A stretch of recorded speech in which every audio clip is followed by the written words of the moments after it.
Praise the lord. నిర్గమాకాండము 25వ అధ్యాయము. యెహోవా మోషేకు ఇలాగు సెలవిచ్చెను, నాకు ప్రతిష్టార్పణ తీసుకుని రండని ఇశ్రాయేలీలతో చెప్పుము. మనఃపూర్వకంగా అర్పించు ప్రతి మనుష్యుని యొద్ద దాన్ని తీసుకొనవలెను. మీరు వారి యొద్ద తీసుకొనవలసిన అర్పణలేవనగా బంగారు, వెండి, ఇత్తడి, నీలధూమ్ర రక్తవర్ణములు, సన్నపు నార, మేక వెంట్రుకలు, ఎరుపు రంగు వేసిన పొట్టేళ్ల తోళ్లు, సముద్ర వత్సల తోళ్లు, తుమ్మకర్రలు, ప్రదీపమునకు తైలము, అభిషేక తైలమునకు, పరిమళ ద్రవ్యముల ధూపమునకు, సుగంధ సంభారములు, లేత పచ్చలు, ఎపోదునకు, పతకమునకు చెక్కు రత్నములు అనునవే. నేను వారిలో నివసించినట్లు వారు నాకు పరిశుద్ధ స్థలమును నిర్మింపవలెను. నేను నీకు కనపరచు విధముగా మందిరము యొక్క ఆ రూపమును, దాని ఉపకరణములన్నింటి రూపమును నిర్మింపవలెను. వారు తుమ్మకర్రతో ఒక మందసమును చేయవలెను. దాని పొడుగు 2 మూరలున్నర, దాని వెడల్పు 3 మూరెడున్నర, దాని ఎత్తు 3 మూరెడున్నర. దాని మీద మేలిమి బంగారు రేకు పొదిగింపవలెను. లోపలను వెలుపలను దానికి పొదిగింపవలెను. దాని మీద బంగారు జవను చుట్టూ కట్టవలెను. దానికి 4 బంగారు ఉంగరములను పోతబోసి ఒక ప్రక్కను 2 ఉంగరములు, ఎదుటి ప్రక్కను 2 ఉంగరములు ఉండునట్లు దాని 4 కాళ్లకు వాటిని వేయవలెను. తుమ్మకర్రతో మోతకర్రలను చేసి వాటికి బంగారు రేకులను పొదిగించి వాటితో ఆ మందసమును మోయుటకు ఆ ప్రక్కల మీది ఉంగరములలో ఆ మోతకర్రలను దూర్చవలెను. ఆ మోతకర్రలు ఆ మందసము ఉంగరముల్లోనే ఉండవలెను. వాటిని దాని యొద్ద నుండి తీయకూడదు. ఆ మందసములో నేను నీకిచ్చు శాసనములను ఉంచవలెను. మరియు నీవు మేలిమి బంగారంతో కరుణాపీఠమును చేయవలెను. దాని పొడుగు 2 మూరలున్నర, దాని వెడల్పు 3 మూరెడున్నర. మరియు 2 బంగారు కెరూబులను చేయవలెను. కరుణాపీఠము యొక్క 2 కొనలను నకిషీ పనిగా చేయవలెను. ఈ కొనలు 1 కెరూబును, ఆ కొనను 1 కెరూబును చేయవలెను. కరుణాపీఠమున దాని 2 కొనల మీద కెరూబులను దానితో ఏకాండముగా చేయవలెను. ఆ కెరూబులు పైకి విప్పిన రెక్కలు గలవై కరుణాపీఠమును తన రెక్కలతో కప్పుచుండగా వాటి ముఖములను ఒండొంటికి ఎదురుగా నుండవలెను.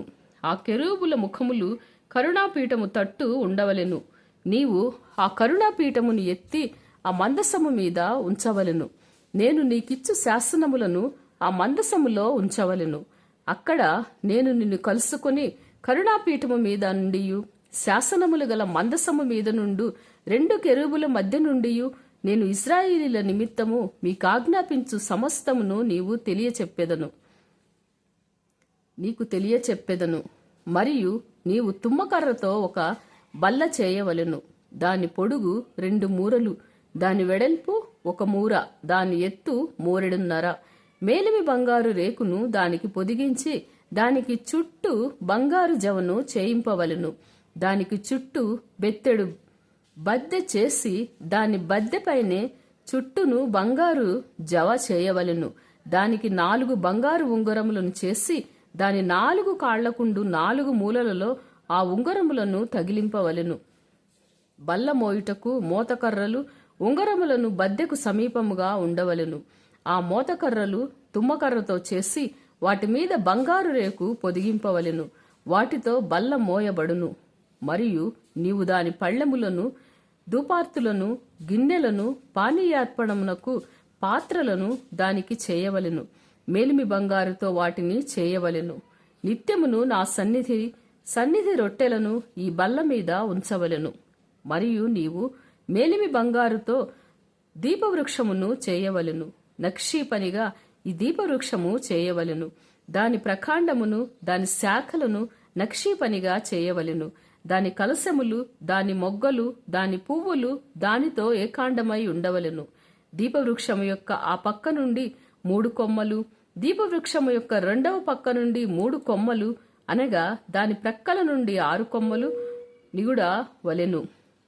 1 కొమ్మలో మొగ్గ, పువ్వు గల బాదము రూపమైన 3 కలశములు, 2వ కొమ్మలో మొగ్గ, పువ్వు గల బాదము రూపమైన 3 కలశములు అట్లు దీపవృక్షము నుండి బయలుదేరు కొమ్మలలో ఉండవలెను. మరియు దీపవృక్ష ప్రకాండములో బాదము రూపమైన 4 కలశములను వాటి మొగ్గలును వాటి పువ్వులును ఉండవలెను. దీపవృక్ష ప్రకాండము నుండి నిగుడు 6 కొమ్మలకు దాని 2 కొమ్మల కింద ప్రకాండమైన ఒక్కొక్క మొగ్గ చొప్పున ఉండవలెను. వాటి మొగ్గలు వాటి కొమ్మలు దానితో ఏకాండమగును. అదంతయు మేలిమి బంగారుతో చేయబడిన ఏకాండమైన నక్షీ పనిగా ఉండవలెను. నీవు దానికి 7 దీపములను చేయవలెను. దాని ఎదుట వెలిగించున్నట్లు దాని దీపములను వెలిగింపవలెను. దాని కత్తెర చిప్పయు మేలిమి బంగారుతో చేయవలెను. ఆ ఉపకరణములన్నీ 40 వీసెల మేలిమి బంగారుతో చేయవలెను. కొండ మీద నీకు కనపరచబడిన వాటి రూపము చొప్పున వాటిని చేయుటకు జాగ్రత్త పడుము.